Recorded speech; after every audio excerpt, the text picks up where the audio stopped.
Speaking of Parkland, another anomaly has been the matchup between Parkland and Allentown Central Catholic. These two have been battling for years, and this year has been no different. The first match of the season, Central took down the Trojans in 5 sets, handing them their first of what would be a rare 4 losses on the season. The Vikings, well, they only have 1 loss, and that was to Liberty. With more on the continued battle between Parkland and Central, let's go to Nick White with the highlights. The Parkland Trojans welcomed in the Central Catholic Vikings Tuesday night for an EPC matchup on the court.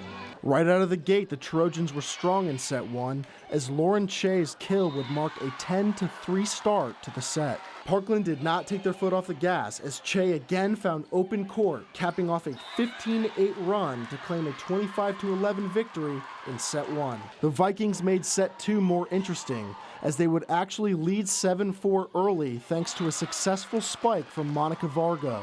A lead that didn't last long as Parkland would go on a 21-11 run, capped off by one of Bryn Dresbach's 14 kills on the night to capture set 2 at 25-18. After trailing early in set 3, the Vikings battled back to a 21-22 score following a Maggie McGuire kill. Parkland then broke away and sealed a 25-22 win in set 3 on Amber Resendez's 13th kill of the night, which handed the Trojans a 3-0 sweep over the Vikings. Coming into this game, we really just wanted to play together as a collective unit, and in practice, we've really been focusing on getting our serves in play and serving different seams. And I think that everyone did their individual job tonight, and I think it all really flowed really well together. We say enjoy this. This is wonderful. You're getting reaction from people from your effort. So it's something that's an experience that you'll remember the rest of your life, so enjoy it. And they did that. And Leah, our libero, is doing a really good job of trying to set the tone for everybody and keeping everybody focused on the communication. So they're responding to her direction, and that helps them stay together. After a dominating sweep over Central Catholic, the Trojans will look to keep this momentum as they head to Emmaus on Thursday to continue their playoff push. On the scene at Parkland High School, I'm Nick White for 2 Sports.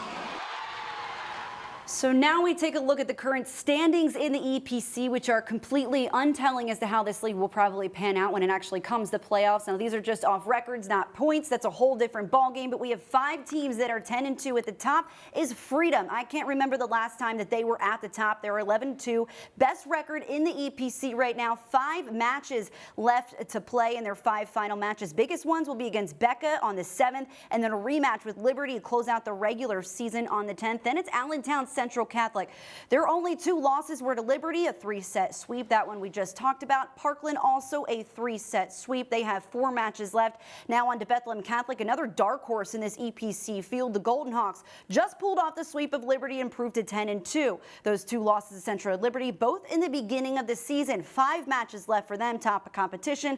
Southern Lehigh, they played them tonight. Spartans are 9-1 so far. Then Freedom, that match will come on the 7th. Liberty also 10-2. That loss last night, just their 2nd of this season. The other was to Freedom, so having a bit of trouble with those fellow Bethlehem teams. Just 4 matches left for them. Emmaus, they're 10-4. They're lost to only 2 EPC opponents in Parkland and Central Catholic. Their other 2 were to Southern Lehigh and Bishop Shanahan. 4 left on the bill, and it's a tough schedule for them. Probably the toughest stretch. They've got Parkland next tomorrow, then Nazareth, and then close out the season with Central Catholic. Hornets just beat Northampton, who are 9-5. They put up some big wins over Parkland and Nazareth this season so far. Of their next 4, they've got 3 tough ones in Parkland, again Central, then Nazareth. Now on to the final 2, the 2 that have not clinched a district playoff berth yet. Surprising to see Parkland at this end of the standings. They're 8-4.